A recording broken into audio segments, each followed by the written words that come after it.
And once again, a very good morning to everyone. So, let me begin with the question today that has anyone here ever been in the middle of something really hard and had someone say to you with the best of intentions, कोई बात नहीं, सब ठीक हो जाएगा, it'll be fine. And in that very moment, you wanted to look at that person and say, भाई मुझे पता है सब ठीक हो जाएगा, but right now it's not fine, and I need someone to acknowledge that it's hard before telling me that it'll be easy. So we've all been there, right? The job that fell through, the relationship that broke down, the health scare, the business that didn't survive, the year that just took too much. And we have all been told in various flavors to be strong, to move on, to look at the brighter side. So today, I'm not going to tell you any of that. Instead, I want to offer you something more honest and, of course, more useful. Think of the most difficult thing you have gone through. Yes. Don't say it loud. Just think. Just hold it in your mind for a second. And now, think about who you were before that happened and who you are now. Okay, I'll wager something. You're more patient, more perceptive, more compassionate, or more courageous because of it. Not despite it, but because of it. So, what if your hardest moments were not interruptions to your story, but the making of it? So, today's session is turning challenges into chapters of strength. And the metaphor I want you to carry today is this: every challenge is a chapter, not the whole story. So let me say that again. Every challenge is a chapter, not the whole story. Because you're not what happened to you, you are what you built from it. So let me share a story about Savitri. She's 47 from a small town in Rajasthan, married at 21, never finished her graduation. And for years, that incomplete degree sat in the back of her mind like an unfinished sentence. Should mention it sometimes, half joking, half aching. Gai wo padhai. That education is gone. And then when she was 42, her husband's business hit a serious crisis. Debt, stress, the family's financial security shaken. Savitri, who had spent 20 years managing a household on a budget, who had quietly learned every rupee's worth of financial discipline, stepped in. She renegotiated the household expenses. She identified two suppliers that her husband had been overpaying.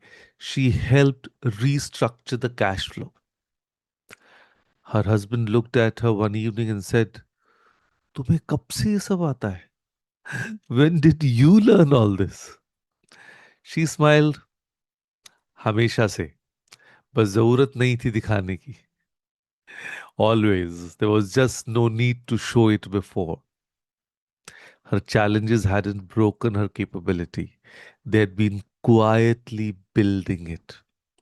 So she enrolled in an online financial literacy course at 44, completed it, and now she teaches it informally to women in her neighborhood. The chapter she thought had closed at 21 was, it turns out, still being written. Okay, let me give you another example of Pooja. She's 29, content strategist in Delhi. Yes, she loved her job, was good at it.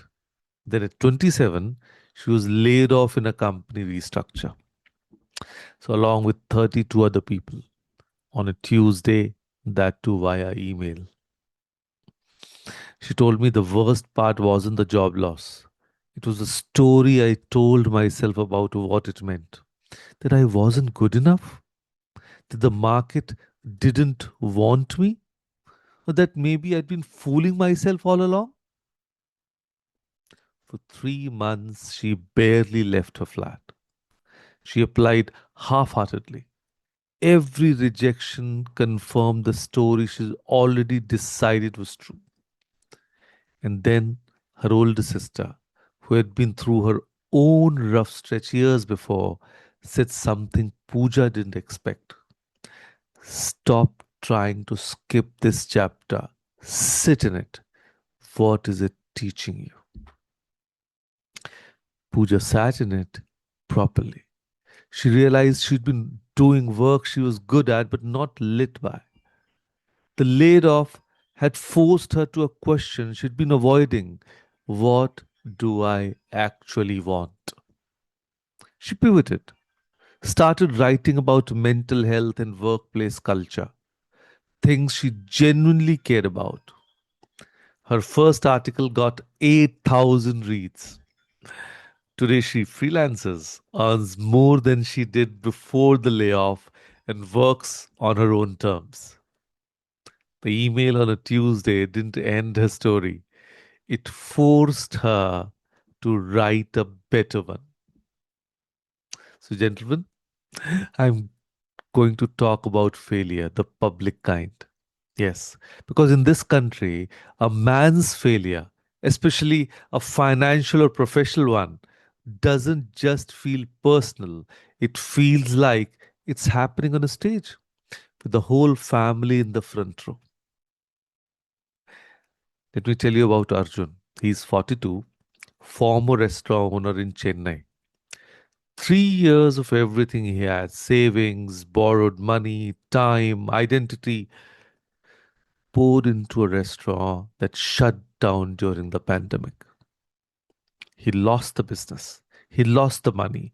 For a while, he lost the thread of who he was. And he told his wife he was going to the gym every morning. He wasn't. He was sitting in a park, staring at pigeons, trying to understand how to exist in a life that looked nothing like the ones he'd planned. Months passed. And then one day, a young man approached him, a neighbor, wanted to open a small food stall, asked Arjun if he knew anything about running a food business. Arjun laughed, a real laugh. The first one in months. मैं तुझे बता सकता हूं कि क्या नहीं करना चाहिए. That I can tell you exactly what not to do. That conversation became a consultation. The stall opened, succeeded, word spread. Three more small business owners came to Arjun, then five. He now runs a small advisory practice. Not the restaurant empire he imagined, something more durable. Wisdom turned into work. His failure hadn't defined him, it had qualified him. So here's what I want you to understand about challenges. They're not punishment. They're not proof that the universe is against you. They're not evidence that you made the wrong choices. They are the material. Resilience is not something you're born with and either have or don't. Resilience is built, and it's built exclusively out of difficulty that has been faced, absorbed, and reflected upon. You cannot become patient without something that tested your patience. You cannot become wise without something that confused you first. And you cannot become truly compassionate without having felt the weight of something hard yourself. Pain becomes strength the moment you stop running from it and start asking what it came to teach you. Not why is this happening to me, but what is this making me? That one shift in question from victim to author is everything. Because the moment you ask what this is making you, you have taken the pen back, you're writing the chapter, the challenge is no longer writing you. So I want to give you an exercise that is simple on the surface and surprisingly deep when you actually do it. Think of a challenge you have faced, right? It doesn't have to be the biggest one, just one that still carries some weight when you think about it. Got it? Good. Now, in your phone or in your mind, complete the sentence. And if you want, you can write it too. This made me stronger because, and complete it. Let me say that again.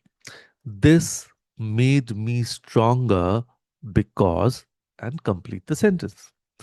Not I survived or not it's over now, but specifically what strength did it build in you?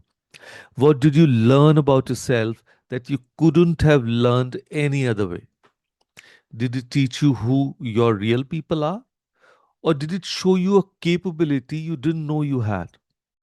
Or did it strip away something that wasn't serving you anyway? Or did it force you to become someone you're quietly glad you became? Write it, own it, because that sentence, this made me stronger because, is not just closure, it is the title of your next chapter. So, in the ancient art of Kintsugi, the Japanese practice of repairing broken pottery with gold, the philosophy is this: the crack is not hidden, it is highlighted, filled with gold, made more visible. Because the break is not the flaw in the object story, it is the most interesting part of it. You're not broken by your challenges. You are Kintsugi. The places where you are tested and held, the moments where you bent but didn't break, the chapters where you had no idea how the story would continue, but continued anyway. So, those are not your weaknesses, they are gold in you. So, one day, maybe sooner than you think, someone younger than you will be sitting in a dark chapter and they will look at you and ask, how did you get through it? And you will have an answer because you did not run from your story, you wrote it. So your challenges are not the end of the book, they are chapters that make it worth reading. So here is what I'm asking you to do today. Just one thing. Yes. Complete that sentence. This made me stronger because, for one challenge, one real honest answer. Write it where you'll see it, in your journal, on a sticky note on your mirror, as a reminder on your phone. Let it remind you on the days when a new hard chapter begins that you have done this before, that you are the kind of person who goes through hard things and comes out, not unchanged, but undefeated. And that whatever is happening right now is not the end of your story. It's just the chapter that's making you ready for the next one.